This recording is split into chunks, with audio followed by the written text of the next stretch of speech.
Welcome back, everyone, to the IBJJF podcast. My guest today is Gustavo Batista. Gustavo's a three-time world champion, four-time Pan champion, European absolute champion, and he's coming off what's arguably his best performance ever at the World Championships. Gustavo, how are you doing? I'm good. I'm good. Thank you. Thank you for having me. Yeah, absolutely. So we got to talk about your performance at the Worlds. Worlds went down just about a month ago. You had 5 fights, 4 submissions. Now that you've had about a month to reflect on how everything went, what are your overall thoughts on your performance at the Worlds? Yeah. Was so good. I'm so happy with my performance. I think was my best performance of my career. So was a really good month. Just reflect about the fights and the tournament, everything that happened there, and yeah, it was amazing. Yeah, so it seems like as of late, you've been really focused on getting more submissions in your matches. Like if we go back to the 2023 Pans and the Brasileiros, you're submitting almost all your opponents, and you carried that through into 2024. So I just want to hear about some of the adjustments you've made in your training to be able to submit more really high level opponents. Yeah, I think that's what was my goal since the beginning of my black belt, but I was not able to really show that on the beginning of the my black belt. I think in the beginning I was more focused of winning, win tournaments. So after I get some titles on the black belt, I try to focus more on get submissions, get better performance, and I always train like that, but I was not able to really show these on the tournament. I used to show dominant performance, but sometimes not able to get the submissions. But yeah, I just keep training like that, try to be dominant and get the submissions. And this takes some time to be able to show this on the big stage, right? So I think since the last year, I was able to start and show this more on the big competition.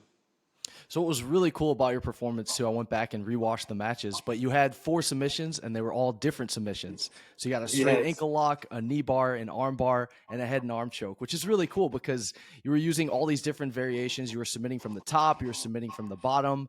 So just Yeah. comment on that. Like how important is it to you to show that you can submit people from any position? Yeah. Usually, I like to use different submissions, even in the training, but most on top, getting the pass, the mount, or the back. But I have many submissions from the top position. But this tournament was cool because I could show submissions on bottom too. The leg lock that I did on the semifinals against Isaac, and the foot lock that I did on the finals against Jansen, right? But was really really nice. I could show a little bit of my game in every aspect, on top and on bottom as well. I got a head and arm choke that I really like.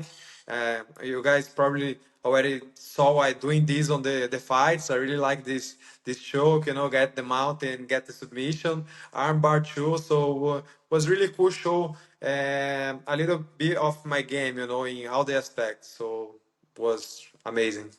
So you did mention that you had submissions in your semifinal and final against 2 really, really high level world champion opponents in Isaac Bayen's and Jansen Gomez.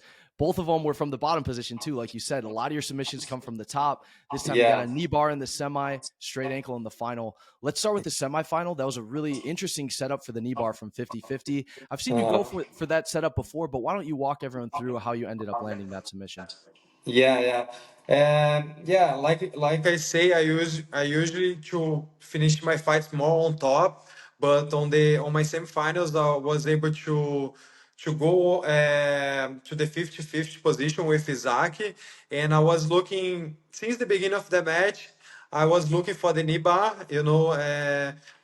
but in the first time that I try, I was not able to get. But the second time, I use my left foot behind his knee, and take his balance. If you guys watch the fight, I use my left foot behind the knee and grab his pants, so I could take his balance and make him post his hand and his head on the mat. So he really exposed his leg to, so I could set up the knee bar.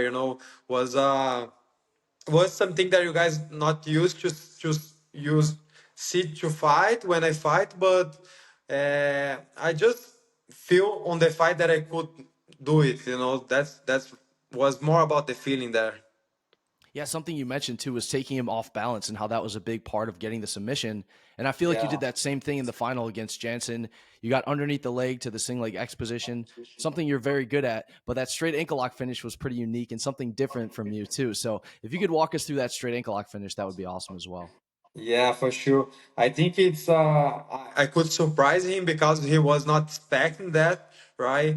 I make my game like to the single leg X, and I was thinking before of the fight if I could get the leg, I could go to the straight ankle lock, but if he didn't tap, I was come up, you get the sweep. So, but when I get the position, I felt that it was really tight, and then I adjust the position and I could go belly down. Was really tight the position and just got the submission. Was really good. Yeah, you fought Jansen before. I know you fought him in the 2023 PAM final. He's always a really tough opponent, but heading into that match, Jansen had put together a lot of wins. He was actually in the absolute final as well before your match. He had advanced to that match. So can you talk about Jansen as an opponent and just how you approach fighting Jansen Gomez? Yeah, he's a really tough fight. He's a very talented guy, smart guy fighting. We fight the first time was I think was 2022 on my first match. He was yeah, I think was his first world championship, and we fight on the first match, and I could win by 2 points, and then we fight again on the Pan Am's final, and I won the match again, but a really tough fight. Both fights was tough, and then he beat me on BJJ Stars, so it was 2-1. And then on this fight, I could make the submission, but he's a really tough guy, always fight forward, and it's always a tough fight. So I want to get into a little bit about your training and your preparation for the Worlds. Of course, you've been training at Atos for years now. Such a great camp. Professor Andre Galval, a Hall of Famer, multiple-time world champion, leading that group, always doing an amazing job with his athletes. But tell me a little bit about the training. Like, how do you like to approach training for a tournament like the Worlds? Do you prefer to do more sparring, more drilling? Tell me about how you got prepared for the Worlds. Yeah, I like more to do sparring. I felt that I can improve more when I train, and I really feel the situations. I'm not a big fan of drilling, but I felt when I train and sparring, I can see a lot of situations that I can improve. And train at Atos is amazing. It's a really tough training, a lot of good partners to train, different styles of jiu-jitsu, and Professor Andre always push the pace of the training, always take us from the comfort zone. So it's a really good training for sure. Yeah, anytime I get to talk to someone who trains at Atos, I always bring up how there's so many, not only just world champions who get great results, but like you said, everyone has a different style that they've been successful with in competition. So are there any guys at Atos that really push you when you're preparing for a big tournament that you train with a little bit more, maybe leading up to a tournament like the Pans or the Worlds? Yeah, there's many good trainers there, right? I used to train a lot with Andy. He's one of the my main trainees there. But there is a lot of other guys, a lot of black belts, brown belts, some Kainan too. When Hook is there, he's a really good trainer too. There is a lot of guys there, many guys. Jonathan Grace. So the training is amazing for sure. So I want to get your take now on what you have coming up for the rest of 2024 from an IBJJF perspective. Are there any IBJJF tournaments that you plan on competing in for the rest of the year? Yeah, I'm not sure what I'm gonna compete right now. I'm gonna see what opportunity gonna come, right? But I'm always excited to fight and to fight different opponents too. Maybe if there is, some super fights for me, or maybe big tournaments to do, I'm ready to do. And but let's see what's gonna happen.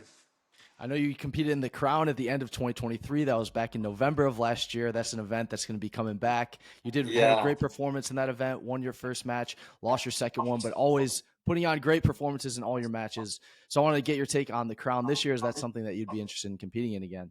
Yeah, yeah, for sure. The Crown, it's amazing tournament, and I really like to fight last year. And if I have the opportunity to fight this year, gonna be amazing too. Maybe get this title that I don't have. And yeah, it's amazing tournament for sure. Well, Gustavo, thanks so much for your time today. We had an awesome time watching you compete at the Worlds. You had such a great performance, always stepping up your game, getting better every time you compete out there on the mat. So just want to thank you again for your time and ask if there's anyone you want to shout out or anyone you want to thank before we wrap this up. Yeah, thank you so much for having me. No, just thank everybody who watch my fights and like my game. And yeah, just that. Thank you guys.